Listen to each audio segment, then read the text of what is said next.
ವೀಕ್ಷಕರೇ ನಮಸ್ಕಾರ. ಇವತ್ತಿನ ಕೃಷಿ ವಾರ್ತೆಗೆ ಸ್ವಾಗತ. ನಾನು ವೇಣುಗಣಪತಿ. ಮೊದಲಿಗೆ ಮುಖ್ಯಾಂಶಗಳು.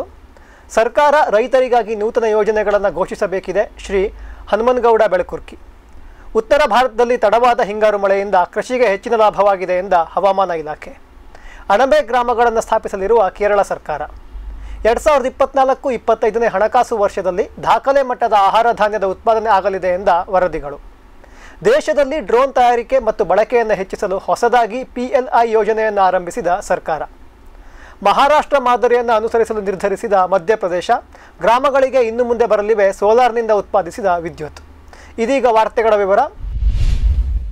ಸರ್ಕಾರ ರೈತರಿಗಾಗಿ ನೂತನ ಯೋಜನೆಗಳನ್ನು ಘೋಷಿಸಬೇಕಿದೆ. ಶ್ರೀ ಹನುಮನಗೌಡ ಬೆಳಕುರ್ಕಿ.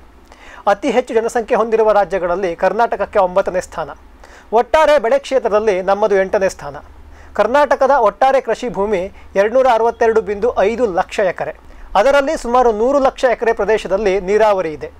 53.5 ಲಕ್ಷ ಎಕರೆಯಲ್ಲಿ ವರ್ಷಕ್ಕೆ ಒಂದಕ್ಕಿಂತ ಹೆಚ್ಚು ಬೆಳೆ ಬೆಳೆಯುತ್ತಾರೆ. 60% ಜನಸಂಖ್ಯೆ ಹಳ್ಳಿಯಲ್ಲಿಯೇ ಇದೆ. ಸುಮಾರು 80 ಲಕ್ಷ ಜನ ರೈತರು. ಅದರಲ್ಲೂ ಸಹ 90%ದವರು ಸಣ್ಣ ಅಥವಾ ಮಧ್ಯಮ ಹಿಡುವಳಿದಾರರು. 200 ಲಕ್ಷ ಎಕರೆಯಲ್ಲಿ ಹೊಲದ ಬೆಳೆಗಳನ್ನು ಬೆಳೆಯುತ್ತಾರೆ. ಸುಮಾರು 62.5 ಲಕ್ಷ ಎಕರೆಯಲ್ಲಿ ತೋಟಗಾರಿಕಾ ಬೆಳೆಗಳನ್ನು ಬೆಳೆಯುತ್ತಾರೆ. 125 ಲಕ್ಷ ಟನ್ ದವಸ ಧಾನ್ಯ, 22 ಲಕ್ಷ ಟನ್ ಬೇಳೆಕಾಳುಗಳು, 13 ಲಕ್ಷ ಟನ್ ಎಣ್ಣೆಕಾಳು, 24 ಲಕ್ಷ ಚೀಲದಷ್ಟು ಹತ್ತಿ, 700 ಲಕ್ಷ ಟನ್ ಕಬ್ಬು, 55 ಲಕ್ಷ ಟನ್ ಹಣ್ಣುಗಳು, 86 ಲಕ್ಷ ಟನ್ ತರಕಾರಿ, 30 ಮಿಲಿಯನ್ ಲೀಟರ್ನಷ್ಟು ಹಾಲು ಮತ್ತು 12 ಲಕ್ಷ ಟನ್ ಮೀನನ್ನು ಕರ್ನಾಟಕದಲ್ಲಿ ಉತ್ಪಾದಿಸಲಾಗುತ್ತದೆ. ಕರ್ನಾಟಕದಲ್ಲಿ ಕೃಷಿಗೆ ಮತ್ತು ಕೃಷಿಯ ವಿಸ್ತರಣೆಗೆ ಅದ್ಭುತ ಅವಕಾಶ ಇದೆ. ರಾಜ್ಯದ GDPಗೆ ಕೃಷಿ ಕ್ಷೇತ್ರ ಸುಮಾರು 16-17% ಸಹಾಯ ಮಾಡುತ್ತದೆ. ರಾಜ್ಯದ ಜನತೆಗೆ ಇಷ್ಟೆಲ್ಲ ಕೊಡುಗೆಗಳನ್ನು ಕೊಡುತ್ತಿರುವ ಕೃಷಿ ಕ್ಷೇತ್ರವನ್ನು ಈಗಿನ ಕಾಂಗ್ರೆಸ್ ಸರ್ಕಾರ ಅಲಕ್ಷಿಸುತ್ತಿದೆ. ಬೇರೆಲ್ಲ ಕಡೆ ಘೋಷಿಸಿದ ಉಚಿತ ಭಾಗ್ಯಗಳ ತರಹ ಕೃಷಿಗಾಗಿ ಸಹ ಸರ್ಕಾರ ನೂತನ ಯೋಜನೆಗಳನ್ನು ರೂಪಿಸಬೇಕು ಎಂದು ಬೆಲೆ ಆಯೋಗದ ಮಾಜಿ ಮುಖ್ಯಸ್ಥರಾದ ಶ್ರೀ ಹನುಮನಗೌಡ ಬೆಳಕುರ್ಕಿ ಅವರು ಅಭಿಪ್ರಾಯಪಟ್ಟಿದ್ದಾರೆ. ಉತ್ತರ ಭಾರತದಲ್ಲಿ ತಡವಾದ ಹಿಂಗಾರು ಮಳೆಯಿಂದ ಕೃಷಿಗೆ ಹೆಚ್ಚಿನ ಲಾಭವಾಗಿದೆ ಎಂದ ಹವಾಮಾನ ಇಲಾಖೆ. ಸಾಮಾನ್ಯವಾಗಿ ಹಿಂಗಾರು ಬೆಳೆಯ ಬಿತ್ತನೆ ಸಮಯ ಅಂದರೆ ನವೆಂಬರ್ ಮೊದಲನೇ ವಾರದಿಂದ ಆರಂಭವಾಗಿ ಡಿಸೆಂಬರ್ ಮೊದಲನೇ ವಾರದವರೆಗೆ ಉತ್ತರ ಭಾರತದ ಬಹುತೇಕ ರಾಜ್ಯಗಳಲ್ಲಿ ಸಾಧಾರಣವಾಗಿ ಮಳೆಯಾಗುತ್ತಿತ್ತು. ಈ ಬಾರಿ ಹಿಂಗಾರು ಮಳೆ ತಡವಾಗಿದೆ. ಕಳೆದ ವಾರ ದೆಹಲಿಯ ಸುತ್ತಮುತ್ತಲೂ ಹರಿಯಾಣ, ರಾಜಸ್ಥಾನ, ಮಧ್ಯಪ್ರದೇಶ, ಗುಜರಾತ್ ರಾಜ್ಯಗಳಲ್ಲಿ ಅಲ್ಪ ಸ್ವಲ್ಪ ಮಳೆಯಾಗಿದೆ. ಈ ಬಾರಿ ಮಳೆ ತಡವಾಗಿದ್ದು ಸಹ ರೈತರಿಗೆ ಒಳ್ಳೆಯದೇ ಆಗಿದೆ ಎಂದು ಹವಾಮಾನ ಇಲಾಖೆ ತಿಳಿಸಿದೆ. ಭಾರತದಾದ್ಯಂತ ಮುಂಗಾರು ಬಹಳ ದಿನಗಳ ತನಕ ಮುಂದುವರೆದಿದ್ದರ ಪರಿಣಾಮ ಹಿಂಗಾರು ಬೆಳೆಯನ್ನು ಬಿತ್ತುವಾಗ ರೈತರ ಜಮೀನು ಹಸಿಯಾಗಿಯೇ ಇತ್ತು ಮತ್ತು ಬಹಳಷ್ಟು ಕಡೆ ರೈತರಿಗೆ ನೀರಾವರಿ ಕೊಡುವಷ್ಟು ಮಳೆಯಾಗಿತ್ತು. ಇದರಿಂದ ಯಾವುದೇ ರೀತಿಯ ತೊಂದರೆಯಾಗಿರಲಿಲ್ಲ. ಈ ಸಮಯದಲ್ಲಿ ಸಾಧಾರಣವಾಗಿ ಮಳೆಯಾಗುವುದರಿಂದ ಗಿಡದ ಬೆಳವಣಿಗೆಗೆ ಬೇಕಾದ ನೀರು ಸಿಕ್ಕಂತೆ ಆಗುತ್ತದೆ. ಆದ್ದರಿಂದ ಈ ಬಾರಿ ಹಿಂಗಾರು ಮಳೆ ತಡವಾದರೂ ಸಹ ಯಾವುದೇ ರೀತಿಯ ತೊಂದರೆ ಆಗುವುದಿಲ್ಲ ಎಂದು ಹವಾಮಾನ ಇಲಾಖೆ ತಿಳಿಸಿದೆ. ಹೊಸ ರೀತಿಯ ಹಸಿರು ಕ್ರಾಂತಿಯೆಡೆಗೆ ಮುಖ ಮಾಡಬೇಕಿದೆ ಎಂದ ಕೃಷಿ ಆಯುಕ್ತರು. 2024ರ ಅಗ್ರೋಕೆಮ್ ಸಮಾವೇಶದಲ್ಲಿ ಮಾತನಾಡಿದ ಕೃಷಿ ಆಯುಕ್ತರಾದ ಡಾಕ್ಟರ್ ಪ್ರವೀಣ್ ಕೆ ಅವರು ಭಾರತದಲ್ಲಿ ಹೊಸ ರೀತಿಯ ಹಸಿರು ಕ್ರಾಂತಿ ಆಗಬೇಕಿದೆ ಎಂದು ಅಭಿಪ್ರಾಯಪಟ್ಟರು. 1960ನೇ ದಶಕದಲ್ಲಿ ಭಾರತದಲ್ಲಿ ಆಹಾರ ಧಾನ್ಯಗಳ ಉತ್ಪಾದನೆ ಕಡಿಮೆ ಇತ್ತು. ದೇಶದ ಬಹುತೇಕ ಜನರು ಹಸಿವಿನಿಂದ ಬಳಲುತ್ತಿದ್ದರು. ಆ ಸಮಯದಲ್ಲಿ ಉತ್ತಮ ಇಳುವರಿ ಕೊಡುವ ರಸಗೊಬ್ಬರಗಳಿಗೆ ಸ್ಪಂದಿಸುವ ಸಂಕರಣ ತಳಿಗಳನ್ನು ಅಭಿವೃದ್ಧಿಪಡಿಸಿ ದೇಶದೆಲ್ಲೆಡೆ ಅಧಿಕ ಇಳುವರಿ ಕೊಡುವ ತಳಿಗಳನ್ನು ಪರಿಚಯಿಸಲಾಯಿತು. ಇದರ ಪರಿಣಾಮವಾಗಿ ಇವತ್ತು ಭಾರತ ಅತಿ ಹೆಚ್ಚು ದವಸ ಧಾನ್ಯಗಳನ್ನು ಉತ್ಪಾದಿಸುವ ರಾಷ್ಟ್ರಗಳಲ್ಲೊಂದಾಗಿದೆ. ನಮ್ಮ ದೇಶದಲ್ಲಿ ಜನರು ಹಸಿವಿನಿಂದ ಬಳಲುತ್ತಿಲ್ಲ. ಆದರೆ ಇದೀಗ ಇನ್ನೊಂದು ರೀತಿಯ ಹಸಿರು ಕ್ರಾಂತಿ ಆಗಬೇಕಾಗಿದೆ. ಪ್ರತಿಕೂಲ ಹವಾಮಾನ ತಡೆದುಕೊಳ್ಳುವ ಶಕ್ತಿ ಇರುವ ತಳಿಗಳನ್ನು ಅಭಿವೃದ್ಧಿಪಡಿಸಿ ಬೆಳೆಯುವ ಅಗತ್ಯ ಇದೆ. ಅದಲ್ಲದೆ ಅತಿಯಾದ ನೀರು ಮತ್ತು ಗೊಬ್ಬರ ಕೊಟ್ಟು ಭೂಮಿಯ ಫಲವತ್ತತೆ ಸಹ ಕಡಿಮೆ ಆಗುತ್ತಿದೆ. ಇದರಿಂದ ಎಕರೆವಾರು ಇಳುವರಿ ವರ್ಷದಿಂದ ವರ್ಷಕ್ಕೆ ಕಡಿಮೆ ಆಗುತ್ತಿದ್ದು, ಇವೆಲ್ಲವನ್ನ ಗಮನದಲ್ಲಿರಿಸಿಕೊಂಡು ನೂತನ ಹಸಿರು ಕ್ರಾಂತಿಯಲ್ಲಿ ಇಳುವರಿಯ ಬದಲಿಗೆ ರೈತನ, ಮಣ್ಣಿನ ಮತ್ತು ಆಹಾರ ಸೇರಿಸುವ ಜನರ ಆರೋಗ್ಯದ ಬಗ್ಗೆ ಹೆಚ್ಚಿನ ಗಮನ ನೀಡಬೇಕಾಗಿದೆ. ಅದಕ್ಕಾಗಿ ಸಾವಯವ ಕೃಷಿ, ನೈಸರ್ಗಿಕ ಕೃಷಿ, ಶೂನ್ಯ ಬಂಡವಾಳ ಕೃಷಿ ಇತ್ತೀಚೆಗೆ ಪ್ರವರ್ಧಮಾನಕ್ಕೆ ಬರುತ್ತಿದೆ. ಕೃಷಿ ರಾಸಾಯನಿಕಗಳನ್ನು ತಯಾರಿಸುವ ಕಂಪನಿಗಳು ಸಹ ಕೇವಲ ಕಳೆನಾಶಕ, ಶಿಲೀಂಧ್ರನಾಶಕವನ್ನು ತಯಾರಿಸುವ ಬದಲಿಗೆ ಸಾವಯವ ಕೃಷಿ ಒಳಸುರಿಗಳನ್ನು ಉತ್ಪಾದಿಸಿ ರೈತರಿಗೆ ಪರಿಚಯಿಸುವ ಕಾರ್ಯವನ್ನು ಮಾಡಬೇಕಾಗಿದೆ ಎಂದು ಆಯುಕ್ತರು ತಿಳಿಸಿದರು. ಅಣಬೆ ಗ್ರಾಮಗಳನ್ನು ಸ್ಥಾಪಿಸಲಿರುವ ಕೇರಳ ಸರ್ಕಾರ. ರಾಜ್ಯದಲ್ಲಿ ಅಣಬೆ ಕೃಷಿಯನ್ನು ಉತ್ತೇಜಿಸುವ ಸಲುವಾಗಿ ಕೇರಳದ ರಾಜ್ಯ ತೋಟಗಾರಿಕೆ ಇಲಾಖೆಯು 30.25 ಕೋಟಿ ರೂಪಾಯಿ ವೆಚ್ಚದಲ್ಲಿ ಪ್ರತಿ ಜಿಲ್ಲೆಯಲ್ಲಿಯೂ ಸಹ ಅಣಬೆ ಗ್ರಾಮಗಳನ್ನು ಸ್ಥಾಪಿಸಲು ಯೋಚಿಸಿದೆ. ಗ್ರಾಮ ಪಂಚಾಯಿತಿಯ ಮಟ್ಟದಲ್ಲಿ ಇರುವ ಈ ಅಣಬೆ ಗ್ರಾಮದಲ್ಲಿ ಅಣಬೆ ಬೀಜ ತಯಾರಿಕಾ ಘಟಕಗಳು, ಸಣ್ಣ ಮಟ್ಟದ ಮತ್ತು ದೊಡ್ಡ ಮಟ್ಟದ ಅಣಬೆ ಉತ್ಪಾದನಾ ಘಟಕಗಳು, ಅಣಬೆ ಚೀಲ ತುಂಬಿಸುವ ಮನೆಗಳು, ಅಣಬೆ ಸಂಸ್ಕರಣಾ ಘಟಕಗಳು, ಮೌಲ್ಯಾಧಾರಿತ ಪದಾರ್ಥಗಳನ್ನು ಉತ್ಪಾದಿಸುವ ಯೂನಿಟ್ಗಳು ಇರಲಿವೆ. ಮೊದಲ ಹಂತದಲ್ಲಿ ಈ ರೀತಿಯ 100 ಅಣಬೆ ಗ್ರಾಮಗಳನ್ನು ಸ್ಥಾಪಿಸಲು ಕೇರಳ ತೋಟಗಾರಿಕಾ ಇಲಾಖೆ ನಿರ್ಧರಿಸಿದೆ.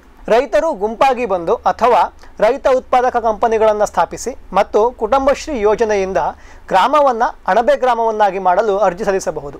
ಆಯ್ದ ಗ್ರಾಮದಲ್ಲಿ ಮುಂದೆ ಬಂದ ರೈತರಿಗೆ ಬೇಕಾದ ತರಬೇತಿಯನ್ನು ಇಲಾಖೆ ನೀಡಲಿದೆ. ಅದಲ್ಲದೆ ಮೂಲಸೌಕರ್ಯಗಳಾದ ಅಣಬೆ ಘಟಕ ಕಟ್ಟಲು ತಗುಲುವ 50% ವೆಚ್ಚವನ್ನು ಸರ್ಕಾರ ಭರಿಸಲಿದೆ. ಬೀಜ ತಯಾರಿಕಾ ಘಟಕ, ಪ್ರೊಸೆಸಿಂಗ್ ಯೂನಿಟ್ ಮಾಡಲು ರಾಜ್ಯ ಸರ್ಕಾರ 40% ಸಬ್ಸಿಡಿಯನ್ನು ನೀಡಲಿದೆ. ರಾಜ್ಯದಲ್ಲಿ ಅಣಬೆ ಉತ್ಪಾದನೆಯನ್ನು ಹೆಚ್ಚಿಸಿ ಜನರಿಗೆ ಅಣಬೆಯನ್ನು ಒಂದು ಪೌಷ್ಟಿಕ ಆಹಾರವನ್ನಾಗಿ ಪರಿಚಯಿಸುವುದು ಮತ್ತು ಕೃಷಿಯೊಂದಿಗೆ ಹೆಚ್ಚು ಲಾಭ ಗಳಿಸಲು ಒಂದು ಉಪಉದ್ಯಮವಾಗಿ ಅಣಬೆ ಬೇಸಾಯವನ್ನು ರೈತರ ನಡುವೆ ಪ್ರಸಿದ್ಧಿಗೊಳಿಸುವುದು ಸರ್ಕಾರದ ಗುರಿಯಾಗಿದೆ. ಇದೀಗ ಒಂದು ವಾಣಿಜ್ಯ ವಿರಾಮ. ವೆಟ್ಪೆಟ್ ಗಿಡಮೂಲಿಕಾ ಉತ್ಪನ್ನಗಳು. ಬೋವಿಟೋನ್ ವೆಟ್ 33 ಗಿಡಮೂಲಿಕೆಗಳ ಜಾನುವಾರು ಆರೋಗ್ಯವರ್ಧಕ ಟಾನಿಕ್. ದೂದ್ ಪ್ಲಸ್ ಅಧಿಕ ಹಾಲು, ಡಿಗ್ರಿ ಮತ್ತು ಫ್ಯಾಟ್, ರಾಸು ಸುಲಭವಾಗಿ ಹಾಲಿಳಿಸುತ್ತದೆ. ಫಾಸ್ಟ್ ಪ್ಲಸ್ ಗರಿಷ್ಠ ರಂಜಕ, ಕ್ಯಾಲ್ಸಿಯಂ, ಜೀವಸತ್ವಗಳು, ಖನಿಜಗಳು, ಪ್ರೋಬಯೋಟಿಕ್ಸ್ ಇತ್ಯಾದಿ. ಹಸು, ಎತ್ತು, ಎಮ್ಮೆ, ಕೋಣ, ಹಂದಿ, ಕುರಿ, ಆಡು, ಕೋಳಿಗಳಿಗೆ. ವೆಟ್ ಪೆಟ್ ಫಾರ್ಮುಲೇಷನ್ಸ್ ಉತ್ಪಾದನೆ, ಶ್ರಮಜೀವಿಯಿಂದ ಸರಬರಾಜು. ಜಾಣ ಹೈನುಗಾರನ ಜಾಣ್ಮೆಯ ಆಯ್ಕೆ ವೆಟ್ ಪೆಟ್ ಉತ್ಪನ್ನಗಳು. ಬ್ಯಾರಿಕ್ಸ್ ಹಂಟರ್ ಫೆರ್ಮೋನ್ ಟ್ರಾಪ್ಸ್ನೊಂದಿಗೆ ರೇನೋಸಾರಸ್ ದುಂಬಿ ಮತ್ತು ಕೆಂಪು ಮೂತಿ ಹುಳುಗಳಿಂದ ತೆಂಗು, ತಾಳೆ, ಅಡಿಕೆ ಮರಗಳ ಸಂರಕ್ಷಣೆ.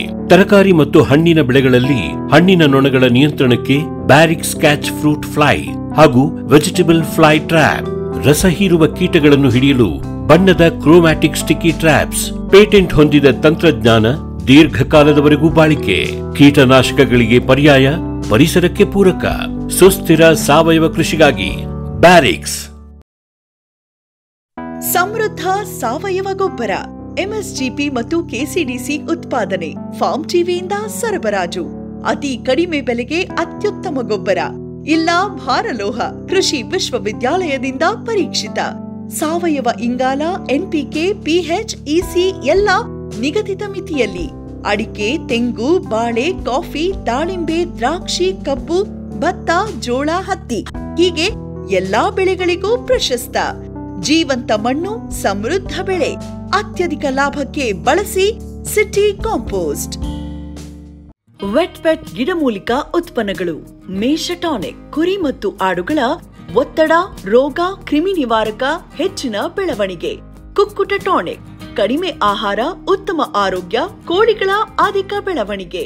ಕೆಚ್ಚಲು ಕೇರ್, ಕೆಚ್ಚಲು ಬಾವು ಬರದಂತೆ ತಡೆಯಲು, ಬಂದರೆ ಬಾವು ನೋವು ಶಮನಕ್ಕೆ.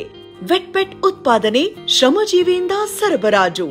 ಜಾಣ ಹೈನುಗಾರನ ಜಾಣ್ಮೆಯ ಆಯ್ಕೆ ವೆಟ್ ಪೆಟ್ ಉತ್ಪನ್ನಗಳು. ವಿರಾಮದ ನಂತರ ಕಾರ್ಯಕ್ರಮಕ್ಕೆ ಮತ್ತೊಮ್ಮೆ ಸ್ವಾಗತ. 2024-25ನೇ ಹಣಕಾಸು ವರ್ಷದಲ್ಲಿ ದಾಖಲೆ ಮಟ್ಟದ ಆಹಾರ ಧಾನ್ಯದ ಉತ್ಪಾದನೆ ಆಗಲಿದೆ ಎಂದ ವರದಿಗಳು. ದೇಶದಾದ್ಯಂತ ಉತ್ತಮವಾದ ಮುಂಗಾರಿನ ಪರಿಣಾಮ ಈ ಹಣಕಾಸು ವರ್ಷದಲ್ಲಿ ದವಸ ಧಾನ್ಯಗಳ ಉತ್ಪಾದನೆ ಹೆಚ್ಚಾಗಲಿದೆ ಎಂದು ಅಂದಾಜಿಸಲಾಗಿದೆ. ಕೃಷಿ ಮತ್ತು ರೈತ ಕಲ್ಯಾಣ ಸಚಿವಾಲಯವು ಬಿಡುಗಡೆ ಮಾಡಿದ ಅಂಕಿಅಂಶದ ಪ್ರಕಾರ ಮುಂಗಾರಿನಲ್ಲಿ ದಾಖಲೆ ಮಟ್ಟದ ಅಂದರೆ 164.7 ಮಿಲಿಯನ್ ಟನ್ನಷ್ಟು ದವಸ ಧಾನ್ಯಗಳ ಉತ್ಪಾದನೆಯಾಗಿದೆ. ಇನ್ನು ಹಿಂಗಾರಿನಲ್ಲಿ ಸಹ ಸುಮಾರು 73.27 ಮಿಲಿಯನ್ ಎಕರೆ ಪ್ರದೇಶದಲ್ಲಿ ಗೋಧಿಯ ಬಿತ್ತನೆಯಾಗಿದ್ದು ಉತ್ತಮ ಇಳುವರಿಯನ್ನು ನಿರೀಕ್ಷಿಸಲಾಗಿದೆ. ದೇಶದ ಬಹುತೇಕ ಕಡೆ ಉತ್ತಮ ಮಳೆಯಾಗಿದ್ದು ಮಳೆಗಾಲ ಸಾಮಾನ್ಯಕ್ಕಿಂತ ಹೆಚ್ಚಿನ ದಿನಗಳ ಕಾಲ ಮುಂದುವರೆದಿದೆ. ಅತಿವೃಷ್ಟಿ, ಚಂಡಮಾರುತ ಮತ್ತು ಒಣಹವೆಯ ಸಮಸ್ಯೆ ಕೆಲ ಪ್ರದೇಶಗಳಲ್ಲಿ ಇದ್ದರೂ ಸಹ ಅವು ಒಟ್ಟಾರೆ ಉತ್ಪಾದನೆಗೆ ಅಷ್ಟೊಂದು ಹೊಡೆತ ನೀಡದೇ ಇರುವುದು ಈ ಹಣಕಾಸು ವರ್ಷದಲ್ಲಿ ಒಳ್ಳೆಯ ಉತ್ಪಾದನೆ ಆಗಲು ಕಾರಣ ಎನ್ನಲಾಗಿದೆ. 2023-24ಕ್ಕೆ ಹೋಲಿಸಿದರೆ ಈ ಬಾರಿ ಒಟ್ಟಾರೆ ಉತ್ಪಾದನೆ ಸುಮಾರು 4% ಹೆಚ್ಚಾಗಲಿದೆ ಎಂದು ವರದಿಗಳು ತಿಳಿಸಿವೆ. ಆದರೆ ಭಾರತ ಸರ್ಕಾರದ ಮಹತ್ತರ ಯೋಜನೆಯಾದ ರಾಷ್ಟ್ರೀಯ ಎಣ್ಣೆಕಾಳು ಮಿಷನ್ ಹಳಿ ತಪ್ಪಿದ್ದು ಹಿಂದಿನ ಹಣಕಾಸು ವರ್ಷಕ್ಕೆ ಹೋಲಿಸಿದರೆ ಎಣ್ಣೆಕಾಳು ಬೆಳೆಗಳ ಉತ್ಪಾದನೆ ಕಡಿಮೆ ಆಗಲಿದೆ ಎಂದು ವರದಿಯಾಗಿದೆ. ದೇಶದಲ್ಲಿ ಡ್ರೋನ್ ತಯಾರಿಕೆ ಮತ್ತು ಬಳಕೆಯನ್ನು ಹೆಚ್ಚಿಸಲು ಹೊಸದಾಗಿ PLI ಯೋಜನೆಯನ್ನು ಆರಂಭಿಸಿದ ಸರ್ಕಾರ. ದೇಶದಾದ್ಯಂತ ಕೈಗಾರಿಕಾ ಕ್ರಾಂತಿ 4ನೇ ಹಂತವನ್ನು ತಲುಪುತ್ತಿದ್ದು ಈ ಬಾರಿ ಡ್ರೋನ್ ಅನ್ನು ಕ್ರಾಂತಿಯ ಪ್ರಮುಖ ವಿಷಯವನ್ನಾಗಿ ಮಾಡಲು ನಿರ್ಧರಿಸಲಾಗಿದೆ. ಕೇವಲ 10 ವರ್ಷಗಳ ಹಿಂದೆ ಡ್ರೋನ್ ಛಾಯಾಗ್ರಹಣಕ್ಕೆ ಮತ್ತು ಸೇನೆಯ ಉಪಯೋಗಕ್ಕೆ ಮಾತ್ರ ಬಳಕೆಯಾಗುತ್ತಿತ್ತು. ಆದರೆ ಕೃಷಿಯಲ್ಲಿ ಸಿಂಪಡಣೆಗೆ ಮತ್ತು ಬೆಳೆ ಸಮೀಕ್ಷೆಗೆ ಡ್ರೋನ್ ಬಳಸಲಾರಂಭಿಸಿದ ಮೇಲೆ ಜಗತ್ತಿನಾದ್ಯಂತ ಡ್ರೋನ್ಗೆ ಬೇಡಿಕೆ ಹೆಚ್ಚಿದೆ. ಡ್ರೋನ್ ತಯಾರಿಕೆಯಲ್ಲಿ ಅಗ್ರಸ್ಥಾನಿಯಾಗಬೇಕು ಎಂದು ಭಾರತ ಸರ್ಕಾರ ನಿರ್ಧರಿಸಿದ್ದು, ಅದಕ್ಕಾಗಿ ಪ್ರೊಡಕ್ಷನ್ ಲಿಂಕ್ಡ್ ಇನ್ಸೆಂಟಿವ್ ಯೋಜನೆಯನ್ನು ಆರಂಭಿಸಿದೆ. ಈ ಯೋಜನೆಗಾಗಿ ಸುಮಾರು 5,000 ಕೋಟಿ ರೂಪಾಯಿಯನ್ನು ಸರ್ಕಾರ ವ್ಯಯಿಸಲಿದೆ. 1,500 ಕೋಟಿ ರೂಪಾಯಿಯನ್ನು ಡ್ರೋನ್ ಬಳಕೆಯ ಬಗ್ಗೆ ಜಾಗೃತಿ ಮೂಡಿಸಲು ಬಳಸಲಾಗುತ್ತದೆ. ಉಳಿದ ಬಂಡವಾಳವನ್ನು ಡ್ರೋನ್ ತಯಾರಿಕಾ ಘಟಕಗಳನ್ನು ತಯಾರಿಸಲು ಸಹಾಯಧನವಾಗಿ ಉಪಯೋಗಿಸಲಾಗುತ್ತದೆ. ಈ ಯೋಜನೆಯಿಂದ ಮುಂದಿನ 5 ವರ್ಷಗಳಲ್ಲಿ 5 ಲಕ್ಷ ಹೊಸ ಉದ್ಯೋಗಗಳು ಸೃಷ್ಟಿಯಾಗಲಿವೆ ಎನ್ನಲಾಗಿದೆ. ಅದೊಂದೇ ಅಲ್ಲದೆ directorate general of foreign trade research ಮತ್ತು ಡೆವಲಪ್ಮೆಂಟ್ಗಾಗಿ ಮತ್ತು ಸೇನೆಯ ಕಾರ್ಯಗಳಿಗೆ ಬಳಸುವ ಡ್ರೋನನ್ನು ಹೊರತುಪಡಿಸಿ ಉಳಿದೆಲ್ಲ ಡ್ರೋನ್ಗಳ ಆಮದನ್ನು ನಿಷೇಧಿಸಿದೆ. ಇದರಿಂದ ಸ್ಥಳೀಯವಾಗಿ ಡ್ರೋನ್ ತಯಾರಿಕೆಗೆ ಹೆಚ್ಚಿನ ಬೇಡಿಕೆ ಬರಲಿದೆ ಎನ್ನಲಾಗಿದೆ. ಮಹಾರಾಷ್ಟ್ರ ಮಾದರಿಯನ್ನು ಅನುಸರಿಸಲು ನಿರ್ಧರಿಸಿದ ಮಧ್ಯಪ್ರದೇಶ ಗ್ರಾಮಗಳಿಗೆ ಇನ್ನು ಮುಂದೆ ಬರಲಿವೆ ಸೋಲಾರ್ನಿಂದ ಉತ್ಪಾದಿಸಿದ ವಿದ್ಯುತ್. ರೈತರ ಪಂಪ್ಸೆಟ್ಗಳಿಗೆ ಉಚಿತವಾಗಿ ವಿದ್ಯುತ್ ನೀಡುವುದರಿಂದ ರಾಜ್ಯದ ಖಾಸಗಿ ವಿದ್ಯುತ್ ಕಂಪನಿಗಳಿಗೆ ರೈತರ ಪರವಾಗಿ ಸರ್ಕಾರ ನೀಡುತ್ತಿದ್ದ ಹಣದ ಭಾರವನ್ನು ತಗ್ಗಿಸಲು ಮಹಾರಾಷ್ಟ್ರ ರಾಜ್ಯದ ಮಾದರಿಯನ್ನು ಅಳವಡಿಸಿಕೊಳ್ಳಲು ಮಧ್ಯಪ್ರದೇಶ ನಿರ್ಧರಿಸಿದೆ. ರಾಜ್ಯದಲ್ಲಿ ಸುಮಾರು 4,45,000 ಗ್ರಾಮೀಣ ಫೀಡರ್ಗಳಿವೆ. ಅವುಗಳಲ್ಲಿ ಕೇವಲ 1.02% ಮಾತ್ರ ಸೌರಶಕ್ತಿಯಿಂದ ಚಲಾವಣೆಯಾಗುತ್ತಿವೆ. ರೈತರ ಪಂಪ್ಸೆಟ್ಗಳಿಗೆ ವಿದ್ಯುತ್ ನೀಡುವ ಎಲ್ಲ ಫೀಡರ್ಗಳನ್ನು ಸಹ ಸೋಲಾರ್ ಚಾಲಿತವನ್ನಾಗಿ ಮಾರ್ಪಾಡು ಮಾಡಲು ಮಧ್ಯಪ್ರದೇಶ ಸರ್ಕಾರ ನಿರ್ಧರಿಸಿದೆ. ಇದರಿಂದ ಉಚಿತ ವಿದ್ಯುತ್ತನ್ನು ರೈತರಿಗೆ ಹಗಲು ಹೊತ್ತಲ್ಲಿ ನೀಡಲು ಸಾಧ್ಯವಾಗುತ್ತದೆ ಮತ್ತು ಸರ್ಕಾರದ ಕೈಯಿಂದ ಪೋಲಾಗುತ್ತಿದ್ದ ಹಣವು ಉಳಿತಾಯವಾಗುತ್ತದೆ ಎನ್ನುವುದು ಮಧ್ಯಪ್ರದೇಶ ಸರ್ಕಾರದ ಉದ್ದೇಶವಾಗಿದೆ. ಕರ್ನಾಟಕದಲ್ಲೂ ಸಹ ರೈತರಿಗೆ ನೀಡುವ ವಿದ್ಯುತ್ನಲ್ಲಿ ಹಲವಾರು ಬಾರಿ ವ್ಯತ್ಯಯವಾಗುತ್ತದೆ. ನಮ್ಮ ರಾಜ್ಯದಲ್ಲೂ ಸಹ ಸೌರಶಕ್ತಿ ವಿದ್ಯುತ್ ತಯಾರಿಕಾ ಘಟಕಗಳು ಬರಲಿ, ನಮ್ಮ ಪಂಪ್ಸೆಟ್ಗಳಿಗೆ ಬರುವ ವಿದ್ಯುತ್ತನ್ನು ಸೌರಶಕ್ತಿಯನ್ನು ತಯಾರಿಸಿ ನಮಗೆ ಹಗಲಲ್ಲೇ ವಿದ್ಯುತ್ ನೀಡಿ ಎಂದು ರೈತರು ಕರ್ನಾಟಕ ಸರ್ಕಾರವನ್ನು ಕೋರಿಕೊಂಡಿದ್ದಾರೆ. ಇವಿಷ್ಟು ಇವತ್ತಿನ ಕೃಷಿ ವಾರ್ತೆ. ಕೃಷಿಯ ನಿರಂತರ ಕಾರ್ಯಕ್ರಮಕ್ಕಾಗಿ ವೀಕ್ಷಿಸಿ ಫಾರಂ ಟಿವಿ. ನಮಸ್ಕಾರ.